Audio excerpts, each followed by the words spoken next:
South Korea is seeing severe nationwide supply disruptions of key construction materials like cement and steel on what is the third day of a strike by cargo truck drivers. And with the construction industry already struggling due to rising prices, an extended walkout by the drivers could severely hamper construction work.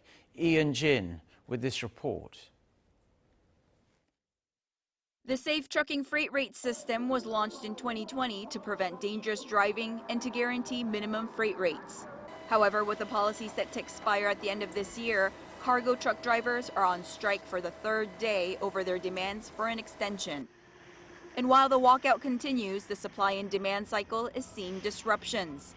Construction sites that are normally busy with trucks moving building materials like cement and steel are seeing very minimal movement. For cement plants, the abrupt suspension of the transport of cargo is resulting in losses of some 15.3 billion won, or over $12 million in daily sales. It's the second day that our shipments of cement products have come to a complete stop. If this situation continues for a few more days, it will become difficult for cement plants to supply materials to construction sites. The situation is the same for the supply of other construction raw materials like steel, with large companies also affected. Hyundai's steel plant in Pohang has not been able to process any shipments for 2 consecutive days, and POSCO's steel plant has suspended 20,000 tons of their usual 49,000 tons of daily shipments. And disruptions to the supply chain could mean even more problems ahead.